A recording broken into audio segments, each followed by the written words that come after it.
मन को एक जलन होती है, उसको भोग चाहिए, खुली बात समझो। मन को विषय चाहिए। अब कोई विपरीत शरीर वाला पुरुष को स्त्री मिल गया या स्त्री को पुरुष शरीर वाला मिल गया और दोनों साधक हैं, दोनों संयम में चल रहे हैं, पर दोनों का जे ही मिलन हुआ तो हमारा तुम्हारा पूर्व का संयोग है और फिर वो गलत आचरण शुरू हो जाते हैं।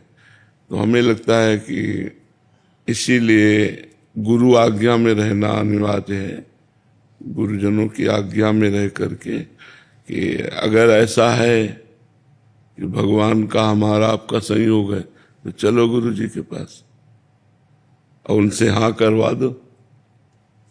तब तो गुरु से चल तो भाग जाएगा, फिर कोई साथ थोड़ी आएगा। फिर ऐसे क्या है कि मीठी मीठी बातें करके हम लोग आपस में भ्रष्ट हो जाते हैं और फिर जब साल 6 महीना बाद कटुता पैदा होती तो फिर अलग अलग होके एक दूसरे की निंदा करने लगे।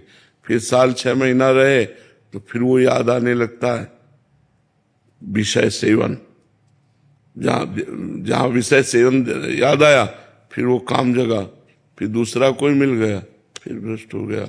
ऐसे जन्म के जन्म हम गंवाते चले आ रहे हैं। बहुत मिठास है सोचने में। ध्यायतो विषयान पुंसान संगास्तेषुपजायते संगात संजायते कामा।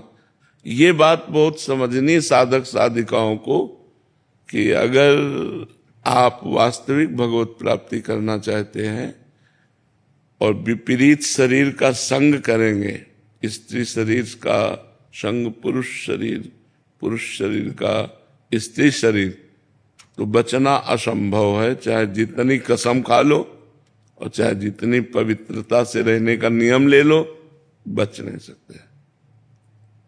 आज नहीं तो कल, कल नहीं तो परसों आप भ्रष्ट ही हो जाएंगे। अगर स्त्री शरीर को आजीवन ब्रह्मचर्य रहना है तो ऐसे कथा सत्संग आदि की बात अलग है, अपने वास में निवास में प्रवेश नहीं होना चाहिए।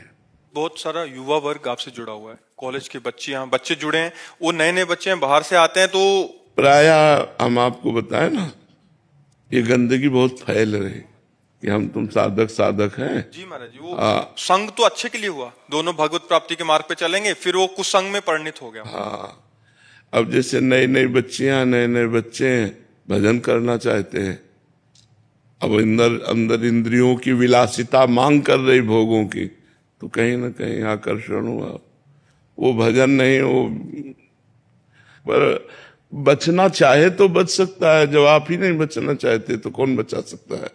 जब आप ही भ्रष्ट होना चाहते हैं, बिल्कुल रकील खींच दे और भगवान का भरोसा रखे, भजन करे तो बच जाए। नहीं तो मन बहुत बेईमान है ना, वो ऐसे राजी कर देता है कि यार कुछ तो है जो संसार आसक्त है, इसमें साधक सोचता है और मेरा मन लालच, एक बार देख लेते हैं और एक बार गया कि ऐसा दलदल है, निकल पाना बड़ा कठिन होता है। तो हमें लगता है जिसके संग से हमारी इंद्री, हमारा मन भगवान से विमुख होकर भोगों की तरफ जाए, वो सीधा कुसंग है। कोई भी हो, मन बड़ा बलवान है, जब तक भगवत प्राप्ति नहीं हो जाती तब तक ये भ्रष्ट कर सकता है, चाहे 50 वर्ष का हो चाहे 80 वर्ष का हो। ये कुछ इससे फर्क नहीं पड़ता, मन में कोई फर्क नहीं पड़ता। चाहे वो 80 वर्ष का वृद्ध हो, वो भ्रष्ट आचरण की तरफ चेष्टा करेगा। जब तक मन भगवदाकार नहीं हो जाता, मन ब्रह्म साक्षात्कार नहीं कर लेता, तब तक ये सब हालत बनी रहेगी। और ये बहुतायत होगा। बहुतायत इसलिए होगा कि इंद्रियों को रोकना और मन को रोकना बहुत कठिन है। ये जाने मोरी छाती बचपन से बाबा जी है ना, बहुत रोग आके इस मार्ग में आगे बढ़ा जाता है। ऐसे थोड़ी बढ़ जाएगा कोई, ऐसे कोई नहीं बढ़ सकता ये मैं निकल गया, ऐसा नहीं। कोई नहीं पीड़ा समझता हृदय की, जो संत हृदय की पीड़ा होती है उसे केवल भगवान समझते हैं। एक एक कदम कष्ट में सहते हुए, आखिरकार मनुष्य ही तो है, हृदय में उनके भी है, पर कोई तभी भगवान फिर कृपा करके दर्शन देते हैं जब देखते हैं सब कष्ट सहते हुए मेरे लिए, तब भगवान अपना लेते हैं। तो कष्ट सहकर चलना एक चढ़ाई पे चलना है, और फिसलना बहुत आराम से है। तो फिसलने के तो बहुत चांस है और चढ़ने के बहुत कम चांस है। चढ़ने में थोड़ा, फिसलने के तो गली गली चांस है, चाहे जहां फिसल जाओ, लेकिन चढ़ने के बहुत कम चांस है। तो अपने को बचाना चाहिए, अपने को इतना दृष्टि में तो समझ में आ ही जाता है कि हम फिसलने जा रहे हैं, और पर वो फिसलना अच्छा लगता है, बात ये है ना।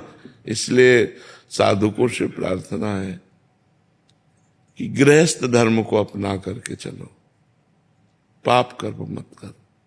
अगर आपके मन में पुरुष या स्त्री के प्रति आकर्षण है तो आप गृहस्थ धर्म भगवान ने बनाया है। चोरी चोरी क्यों, भयभीत होके क्यों, स्वीकार करो, दोनों पति पत्नी बन जाओ और गृहस्थ धर्म में आराम से चलो और भजन करो। और जब तुम्हारा भोगों से मन निवृत्त हो जाए, दोनों कसम खा के वैराग्य ले लो अंदर वाला और भजन करो। नियम ले लो कि आजीवन ब्रह्मचर्य रहेंगे, अब भजन करो।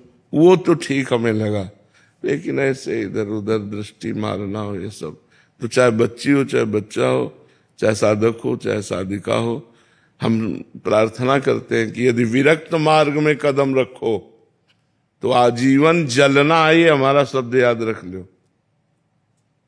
जलना है, सिर्फ जलना है। क्योंकि जब तक पूरे पाप नष्ट नहीं हो जाएंगे, जब तक मन इंद्रियां पवित्र नहीं हो जाएंगी, तो भगवान का दर्शन खिलवाड़ समझते हो क्या? निर्मल जन मन सो मोहि पावा, मोहि कपट छल छिद्र न भावा। भगवान क्या कह रहे? कपट छल दोष इनका त्याग करके जिसका मन निर्मल हो गया है वो मुझे प्राप्त कर लेता है। बहुत भगवान की प्राप्ति के लिए गुरु आज्ञा में आजीवन अर्पित कर देना, बहुत संभल के अर्पित करना, बहुत संभल संभल के कदम चलना, नहीं तो बहुत कठिन है। ये आग रखी हो और ये घी रखा हो, तो संयोग हो या ना हो, घी पिघल जाएगा कि नहीं पिघल जाएगा? आग रखी है और ये घी रखा है, दोनों के बीच में जगह है, लेकिन घी की आप आकृति देखते जाओ, वो पिघलता चला जाएगा। ऐसे ही स्त्री पुरुष का संग है, संयोग ना हो तो भी मन हमारा पूरा पिघलता चला जाएगा और वो भगवान से विमुख हो जाएगा। कोई भी हो, भगवान की ये माया का खेल ऐसा रचना रची गई है कि स्त्री का आकर्षण पुरुष की तरफ, पुरुष का आकर्षण स्त्री की तरफ, और इसी को सुख माना गया सबसे बड़ा। अब देखो ना संसार में, तो साधक साधिका और पूरे जीवन को जब भगवान में अर्पित करते हैं तब भगवान को प्राप्त होते हैं। तो ऐसे आचरणों में ना फंसो, शुद्ध भगवत मार्ग अपनाओ, चाहे गृहस्थ में चाहे विरक्त में। कि न गृहस्थ के हुए और न विरक्त के हुए तो अपना जीवन बर्बाद हो जाएगा। फिर व्यभिचार से ठीक नहीं रहता, पर है बहुत बलवान। ये ऐसा मत समझो कि मतलब बड़े बड़े ज्ञानियों को भी भ्रष्ट कर दे भगवान की ऐसी दुरंत माया है। इसलिए हमें लगता है अगर थोड़ा भी गड़बड़ी हो तो गृहस्थ में चलना चाहिए। विरक्त तो बनने का अधिकार उसी को जो मर गया। जीवित मर जाए उलट आप में समाए, यह दिलगिरी है। मन मार्या तन बस में कीन्हा, हुआ भरम सब दूर। बाहर से कछु दिखत नाही, अंदर चमके नूर। आपो त्याग जगत में बैठे, नहीं किसी से काम। उनमें तो कछु अंतर नाही, संत कहो चाहे राम। वो बात बहुत अलग है, तो बहुत संभल के चले। नहीं आए थे हरिभजनन का, औंटे लाख कपास। एक उदाहरण में बताते हैं,